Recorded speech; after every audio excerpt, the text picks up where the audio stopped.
നമ്മളാണ് എന്ന് ഭക്ഷണം ഓവറായതിന്റെ പേരിൽ പല വിധത്തിലുള്ള രോഗങ്ങളും പേറുന്നത്.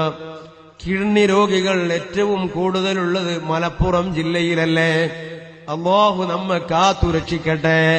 പല സഹോദരന്മാരും സഹോദരിമാരും ഈ രോഗത്തിന് അടിമപ്പെട്ട് ഡയാലിസിസ് ചെയ്യേണ്ടുന്ന അവസ്ഥയിലെത്തിയവരുണ്ട്, ചെയ്തുകൊണ്ടിരിക്കുന്നവരുണ്ട്.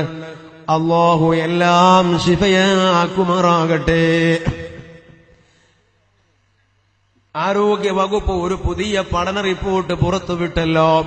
2020 ആകുമ്പോഴേക്ക് ഏറ്റവും കൂടുതൽ ക്യാൻസർ രോഗികൾ ഒരുപക്ഷേ മലപ്പുറം ജില്ലയിലായിരിക്കുമെന്ന്.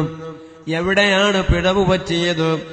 നാം ഭക്ഷണത്തിന്റെ മുൻപിൽ പാലിക്കേണ്ട അതബുകൾ പാലിക്കാതെയായി പോയി. യഥേഷ്ടം ഭക്ഷണം കഴിക്കുകയാണ്.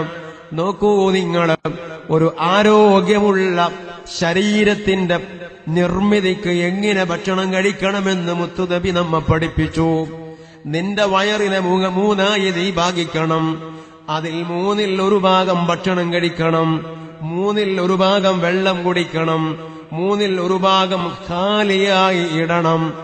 ഇതാണ് നമ്മുടെ അതബെങ്കിൽ, ഭക്ഷണത്തിന്റെ മുമ്പിലുള്ള മര്യാദ ഇതാണെങ്കിൽ വെള്ളത്തിനുള്ള ചാൻസ് നമ്മൾ കൊടുക്കുന്നില്ല, ഖാലിയായി നമ്മൾ ഇടുന്നില്ല, ഭക്ഷണം നിറച്ചു വെക്കുകയാണ്. എന്നിട്ടത് ദഹിക്കാൻ വേണ്ടി അതേ വളരെ പെട്ടെന്ന് ക്യാൻസർ ഉണ്ടാക്കുന്ന പെപ്സിയും സെവനപ്പും അതേ പ്രകാരമുള്ള കോളകൾ കുടിക്കുകയാണ്. വളരെ കൂടുതൽ ക്യാൻസറിലേക്ക് മനുഷ്യനെ എത്തിക്കുന്ന വെള്ളങ്ങളാണ് സഹോദരന്മാരെ ഈ ഉള്ള വെള്ളങ്ങൾ മുഴുവനും. എന്നിട്ട് പിന്നെ നമ്മൾ അതാണ് കുടിക്കുന്നത്. അതല്ലേ നമ്മുടെ അവസ്ഥ? അതേ, കൂടുതൽ ഭക്ഷണം കഴിക്കരുത്, ആവശ്യത്തിനു മാത്രമേ ഭക്ഷണം കഴിക്കാവൂ. കൂടുതൽ ഭക്ഷണം കഴിച്ചാൽ ഒന്ന് ശരീരം കേടുവരികയാണ്, നീ രോഗത്തിന്റെ അടിമയാവുകയാണ്.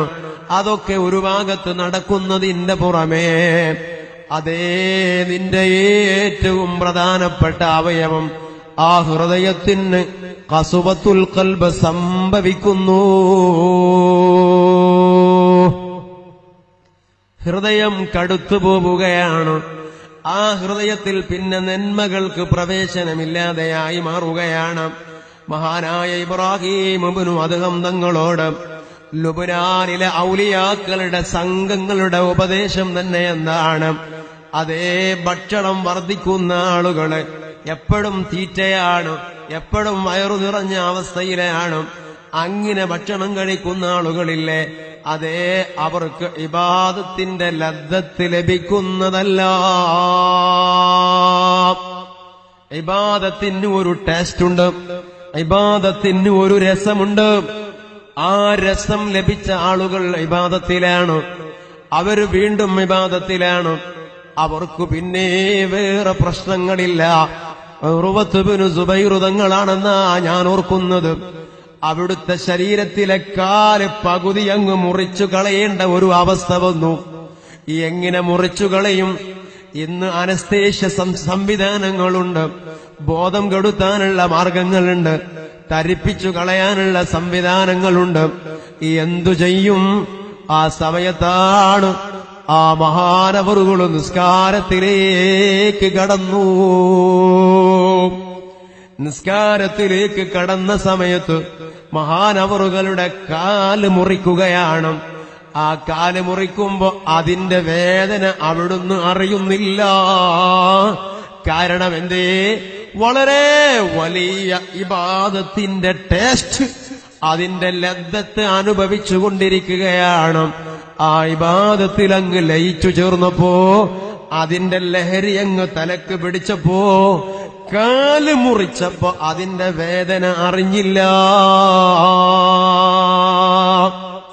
ഓ സഹോദരന്മാരെ, സഹോദരിമാരെ, വയറു നിറയെ ഭക്ഷണം കഴിക്കുന്ന സ്വഭാവമുള്ള ആളുകൾക്ക് ഇബാദത്തിന്റെ ടേസ്റ്റ് ലഭിക്കുന്നതല്ല.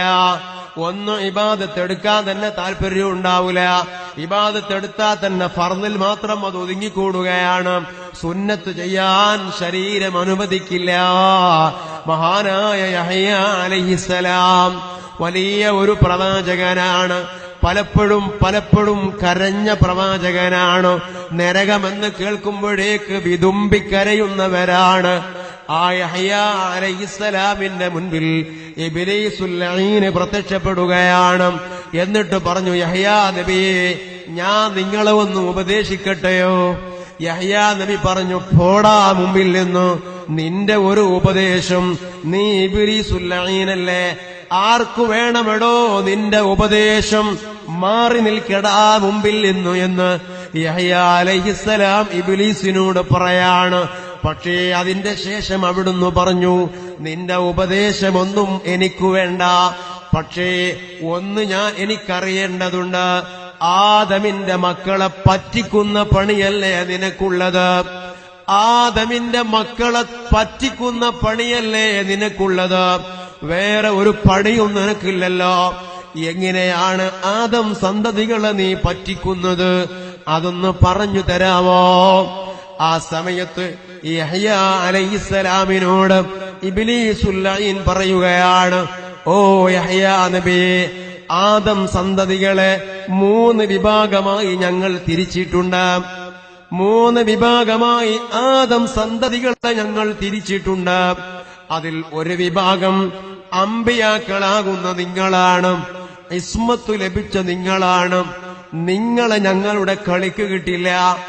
എത്ര പിന്നാലെ പിന്തുടർന്നാലും നിങ്ങളിൽ നിന്ന് തെറ്റ് സംഭവിപ്പിക്കാൻ ഞങ്ങൾക്ക് കഴിയില്ല.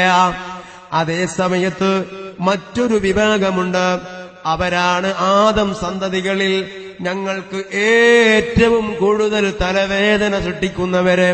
അവരാരാണ്? അവർ തെറ്റ് ചെയ്യാൻ കൂട്ടാക്കില്ല, പക്ഷേ നിരന്തരം ഞങ്ങൾ അവരെ വേട്ടയാടും, നിരന്തരം അവരോടൊപ്പം ഞങ്ങളുണ്ടാകും. അങ്ങനെ അതാ ഒരു നാൾ അവനിൽ നിന്ന് തെറ്റ് സംഭവിക്കും. ആ തെറ്റ് സംഭവിച്ചാൽ അവന്റെ മട്ടുമാറും, അവന്റെ സ്വഭാവം മാറും, അവൻ കരയാൻ തുടങ്ങും, അവൻ ഇസ്തിഗ്ഫാർ ചൊല്ലും, അവൻ തൗബക്ക് കൂടും, ഖേദിച്ചു മടങ്ങും, നിലവിളിക്കും. അങ്ങനെ അതാ അവൻ വിശുദ്ധിയിലായി പിന്നീട് ജീവിക്കും. അങ്ങനെ ജീവിക്കുന്നതിനിടയിൽ ഇല്ല, ആ മനുഷ്യരെ ഞങ്ങള് പിന്നെ വിടില്ല. വീണ്ടും അവന്റെ പിന്നാലെ കൂടും, നിരന്തരം കൂടും, പിന്നെയും കൂടും. വീണ്ടും അവനെ കൊണ്ട് തെറ്റ് ചെയ്യിപ്പിക്കും, തെറ്റു ചെയ്യും, ഉടനെ അവൻ തൗബക്കൂടും. ഇങ്ങനെയുള്ള ഒരു വിഭാഗമുണ്ട്. അവരാണ് ഞങ്ങൾക്ക് ഏറ്റവും കൂടുതൽ പ്രശ്നക്കാര്. അവസാനം അവര് വിജയിക്കും, ഞങ്ങള് തോറ്റുപോകും.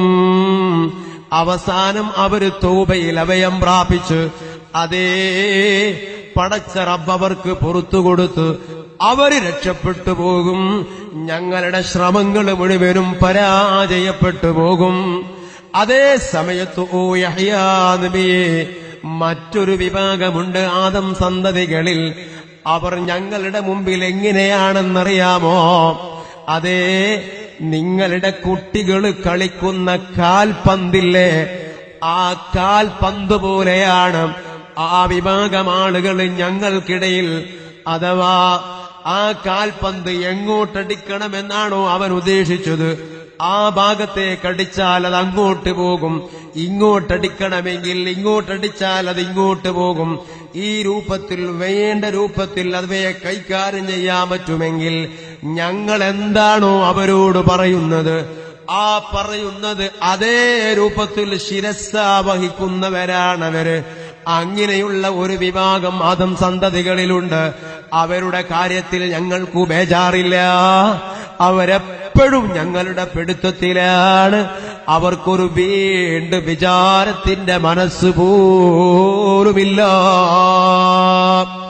ഓ ചെറുപ്പക്കാരെ, നമ്മൾ അതിവിടെ കാണുന്നില്ലേ?